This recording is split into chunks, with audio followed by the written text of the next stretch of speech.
Hello friend, तो कैसे हो आप सभी।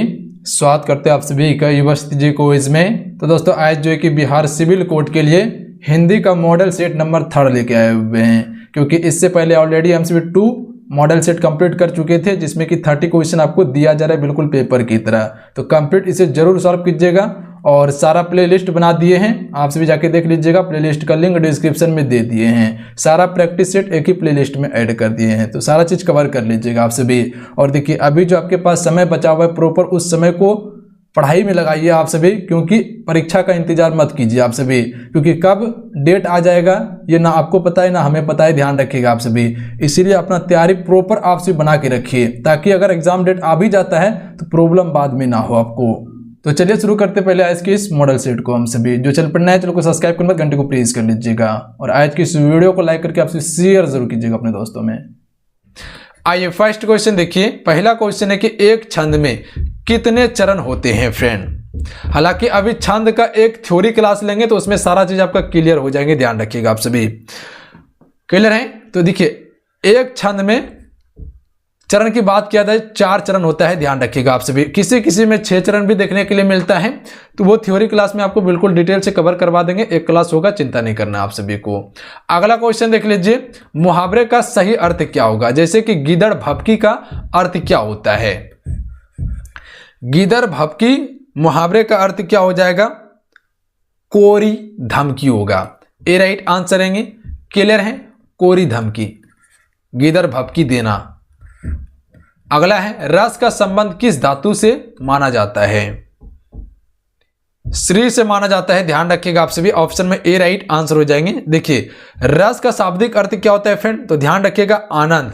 काव्य को पढ़ने या सुनने से जिससे आनंद की अनुभूति होती है उसे ही हम सभी क्या कहते हैं, रस कहते हैं। ध्यान रखिएगा आप सभी। अगला क्वेश्चन कर लेते हैं। चलिए इस क्वेश्चन का राइट आंसर बताइएगा। क्वेश्चन नंबर 4 का क्वेश्चन क्या दिया हुआ है देखिए आप सभी। कर्म वाक्य दिया हुआ है, हाथी ने केला खाया। इसमें कौन सा विकल्प जो है कि फ्रेंड वो वाक्य की दृष्टि से सही होगा। निर्देशानुसार वाक्य परिवर्तन वाला सही शब्द कौन सा होगा। हाथी ने केला खाया,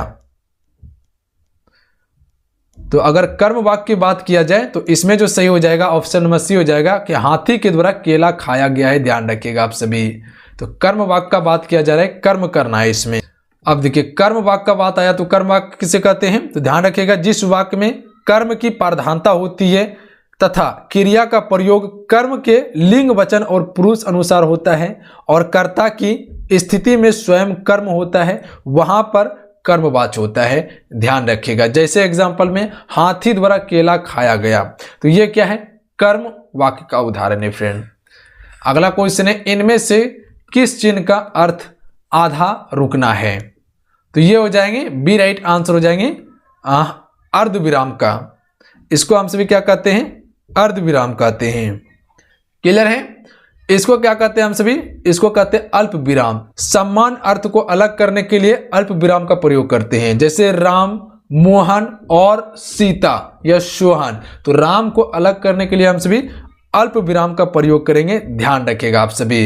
अर्ध विराम में क्या होता है, आधा रुकना पड़ता है इसमें। क्लियर है? ये क्या है आपका पूर्ण विराम है, ये क्या है आपका विस्मयादि बोधक है। ध्यान रखिएगा आप सभी। पूर्ण विराम का प्रयोग कब करते हैं, जब कोई लाइन पूरा हो जाता है या कोई शब्द पूरा हो जाता है, तब हम सिर्फ पूर्ण विराम का प्रयोग करते हैं। दशानन का समास विग्रह क्या होगा। समास वाला विकल्प में पहचानना है कि दशानन का अगर समास विग्रह किया जाए तो इसका क्या हो जाएगा। सबसे पहले ये समझ लीजिए दशानन जो है ये बहुब्रीहि समास है, ध्यान रखिएगा आप सभी। तो अगर इसका समास विग्रह कीजिएगा तो 10 है आनन, जिसके अर्थात हो जाएगा रावण। ध्यान रखिएगा आप सभी। तो ये क्या है आपका एक बहुब्रीहि समास का उदाहरण है, यानी कि ये समान अर्थ को छोड़कर किसी दूसरे अर्थ को बताता है। जैसे क्वेश्चन दे दिया गया कि दशानन में कौन सा समास है, तो ध्यान रखिएगा बहुब्रीहि समास है, क्योंकि अपना अर्थ को छोड़कर किसी दूसरे के अर्थ को बता रहा है। ये दशानन का अर्थ क्या होता है, रावण होता है, जिसका 10 आनन है। अगला क्वेश्चन देख लीजिए। अगला क्वेश्चन का आंसर कीजिए क्वेश्चन नंबर 7। चलिए पढ़िएगा आपसे क्वेश्चन क्या है। वाक्य का सबसे अच्छा एक शब्द विकल्प है। क्वेश्चन है कि जिसे किसी भी स्थिति में टाला ना जा सके, इसके लिए एक शब्द कौन सा होगा। तो इसके लिए जो हो जाएगा फ्रेंड अनिवार्य हो जाएगा, जिसे किसी भी स्थिति में टाला ना जा सके। ये अनिवार्य है कि आप इसको रोक नहीं सकते हैं या टाल नहीं सकते हैं, ये आपके लिए अनिवार्य है, करना ही होगा। अगला क्वेश्चन देखिए, अनेकार्थिक शब्द का एक अर्थ बताना है। अरुण का अनेकार्थिक शब्द क्या होगा? तो अरुण का अनेकार्थिक शब्द हो जाएगा सूर्य। Option number A right answer है, ध्यान रखिएगा आप सभी। अब देखिए अनेकार्थिक शब्द किसे कहते हैं, तो यहां ध्यान रखिएगा जिन शब्दों के एक से अधिक अर्थ होते हैं, एक से अधिक अर्थ होते हैं, उसी को हम सभी क्या कहते हैं, अनेकार्थिक शब्द कहते हैं। जिन शब्दों के एक से अधिक अर्थ होते हैं उसी को हम सभी क्या कहते हैं, अनेकार्थिक शब्द कहते हैं। जैसे कि लड़का, तो लड़का का एक अर्थ क्या हो जाता है, आदमी भी होता है, तो ध्यान रखिएगा आप सभी। उसी प्रकार से अरुण, तो इसका एक अर्थ सूर्य भी है। अगला क्वेश्चन देख लीजिए, निम्नलिखित में प्रश्न दिया हुआ है जिसमें कि 4 विकल्प हैं। अधिकरण कारक की विभक्ति पहचानिए।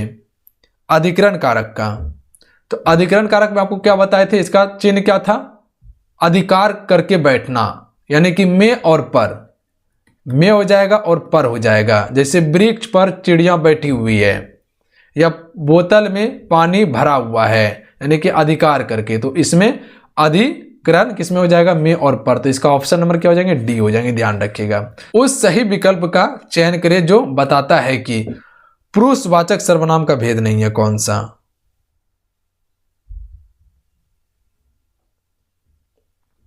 सबसे यह समझ लीजिए पहले कि पुरुषवाचक सर्वनाम का भेद है कौन कौन सा। एक उत्तम पुरुष होगा, एक मध्य पुरुष होगा और एक अन्य पुरुष होगा। तो उत्तम पुरुष है, अन्य पुरुष भी है और मध्य पुरुष भी है, तो ये सभी पुरुषवाचक सर्वनाम का भेद है। जबकि आपका अति उत्तम पुरुष ये पुरुषवाचक सर्वनाम का भेद नहीं है। तो ऑप्शन नंबर सी इसमें क्या है, गलत है। अगला है, निम्नलिखित में से 4 विकल्प दिए हुए हैं, सही विकल्प का चयन करना है। क्वेश्चन की दृष्टि से ये सही है क्योंकि नहीं पूछा है कि कौन सा पुरुषवाचक सर्वनाम नहीं है, तो नहीं है, ऑप्शन नंबर सी नहीं है। चलिए इस क्वेश्चन का राइट आंसर बताइएगा आप सभी। क्रिया भूतकाल से शुरू होकर अभी अभी समाप्त हुई हो, तो इसे कौन सा काल कहते हैं? तो इसे आसन्न भूतकाल कहते हैं। क्लियर है? क्रिया भूतकाल से शुरू होकर अभी अभी समाप्त हुई हो तो इसे आसन्न भूतकाल कहते हैं। अगला क्वेश्चन, निम्नलिखित प्रश्न में से वाक्य के संरचना के आधार पर उसका भेद बताइए। अनु ने देखकर निबंध लिखा, इसमें क्या बताना था, भेद बताना था। अनु ने देखकर निबंध लिखा, पूर्वकालीन क्रिया होगा इसमें। Option number B right answer है कि अनु ने देखकर निबंध लिखा, यानी कि पूर्वकालीन क्रिया है इसमें।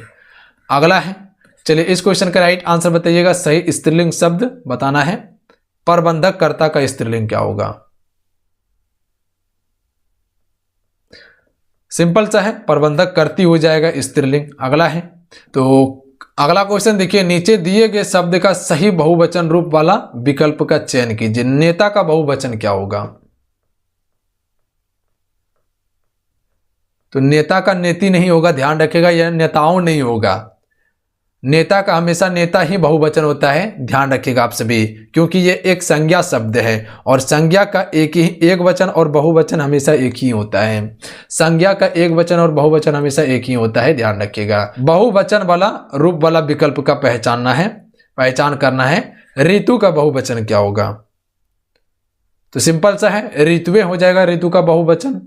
ए राइट आंसर है। अगला है, स्वर रहित व्यंजन जब स्वर सहित व्यंजन से मिलता है तब क्या कहलाता है? स्वर रहित व्यंजन जब स्वर सहित व्यंजन से मिलता है तब यह संयुक्ता अक्षर व्यंजन कहलाता है, ध्यान रखिएगा। ए राइट आंसर रहेंगे। अगला क्वेश्चन देख लेते हैं फ्रेंड। अगला क्वेश्चन है, कौन सा व्यंजन नासिक द्वारा उच्चारित होते हैं? नासिक यानी कि नाक से उच्चारित होते हैं। तो नो हो जाएगा, option number A right answer हो जाएंगे, ना। नासिक व्यंजन कौन कौन सा है पता है आप सभी को?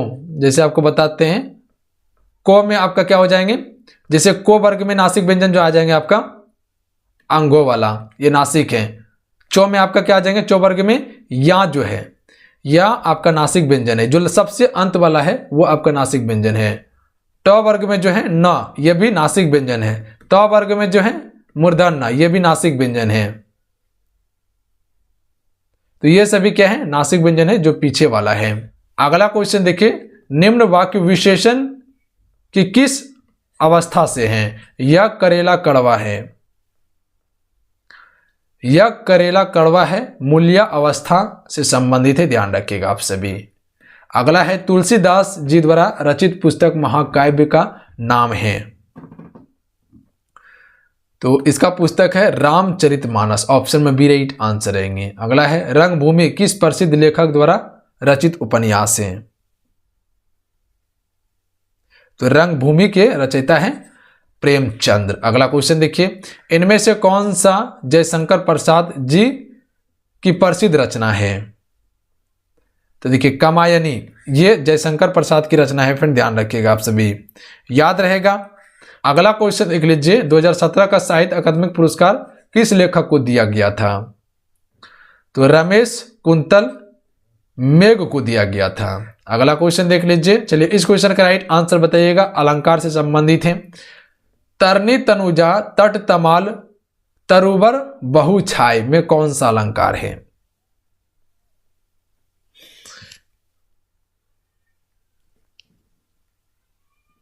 तो इसमें अनुप्रास अलंकार है फ्रेंड, ध्यान रखिएगा आप सभी। तरनी तनुजा तट तमाल तरुवर बहुए छाय में अनुप्रास अलंकार है। अनुप्रास अलंकार का उदाहरण आपको क्या बताए थे? जब किसी काव्य को सुंदर बनाने के लिए किसी वर्ण की बार बार आवृत्ति होती है, उसी को हम सभी अनुप्रास अलंकार कहते हैं। जैसे ता का प्रयोग देखिए, यहां पर भी हुआ, यहां पर भी हुआ, यहां पर भी हुआ, यहां पर भी हुआ, यहां पर भी हुआ, तो ये बार बार प्रयोग हो रहा है। तो यानी किसी काव्य को सुंदर बनाने के लिए एक ही वर्ण बार बार प्रयोग हो रहा है, तो वहां पे कौन सा अलंकार होगा? अनुप्रास अलंकार होगा। अगला है, चलिए इस क्वेश्चन का राइट आंसर बताइएगा, सही अव्यय का भेद होगा रेखांकित शब्दों के लिए। तो दिन भर जो है फ्रेंड, ये कौन सा अव्यय है? तो ये क्रिया विशेषण अव्यय होगा, ए राइट आंसर रहेंगे। अगला है, अगला क्वेश्चन का आंसर कीजिएगा आप सभी, अशुद्ध वाक्य के शुद्ध रूप का सबसे अच्छा विकल्प को चुनना है। अशुद्ध वाक्य का, आप नानी के घर जाओ, इसका शुद्ध रूप क्या होगा? तो इसका शुद्ध रूप हो जाएगा, आप नानी के घर जाइए, जाओ नहीं जाइए, तो ये शुद्ध रूप होगा हिंदी का। अगला है, समान अर्थ वाला शब्द का चयन करना है। कौशल का समान अर्थ वाला शब्द कौन सा है? तो कौशल का समान अर्थ हो जाएगा दक्षता, ध्यान रखिएगा। कौशल का समान अर्थ जो होता है दक्षता होता है। अगला क्वेश्चन देख लीजिए, चलिए इस क्वेश्चन का राइट आंसर बताइएगा आप सभी। अवगुण शब्द में डैश उपसर्ग हैं। तो उपसर्ग आगे लगता है किसी भी शब्द का, तो अपगुण में अब हो जाएगा, अब एक उपसर्ग शब्द है। क्लियर है? अगला है, निम्नलिखित प्रश्न में से 4 विकल्प में से उस विकल्प का चयन कीजिए जो प्रत्यय से नहीं बना है।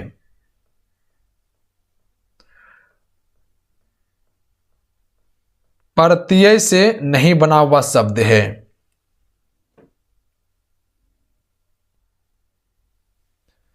लालिमा, इसमें प्रत्यय लगा हुआ है, इसमें मां प्रत्यय है। टुकड़ी, इसमें ई प्रत्यय है, ध्यान रखिएगा आप सभी, बड़ी ई। शक्तिमान, इसमें जो है फ्रेंड मान आपका प्रत्यय है, बाकी बात सफल में प्रत्यय नहीं लगा हुआ है, तो डी राइट आंसर रहेगा। अगला है, सही तद्भव रूप, ग्राम का तद्भव रूप क्या होगा? तो ग्राम मतलब गांव ही होता है, तो इससे अभी जो हम सब हिंदी में बोलते हैं गांव कहते हैं, तो ये तद्भव रूप है, ये संस्कृत का शब्द है ग्राम। अगला है, 4 विकल्प में से दिए गए शब्द के विपरीत अर्थ वाला विकल्प चुनिए। बंधन का विपरीत अर्थ क्या होगा? तो बंधन का विपरीत, बंधन मतलब क्या होता है? बांधा हुआ, तो इसका मुक्त हो जाएगा। तो ये क्लियर है। तो चलिए आज कितना है, आज की इस क्लास को यहीं समाप्त करते हैं हम सभी। आज की सेट में 30 मोस्ट इंपॉर्टेंट क्वेश्चन कवर किए हैं। आज के ये सेट कैसा लगा आप सबको नीचे कमेंट बॉक्स में आप सभी जरूर बताइएगा। तो चलिए मिलते हैं। जय हिंद, वंदे मातरम। ध्यान रखिएगा, पढ़ाई करते रहिएगा आप सभी। और जो भी एप्लीकेशन से जुड़ के क्लास करना चाहते हैं जाइए ज्वाइन कीजिए। ज्वाइन कैसे करना है वीडियो बनाओ, वीडियो को देख लीजिएगा। कंप्लीट तैयारी करवाया जा रहा है फ्रेंड, बेस्ट स्टडी मटेरियल के साथ में आप सभी तैयारी करना शुरू कर दीजिए। जय हिंद, वंदे मातरम।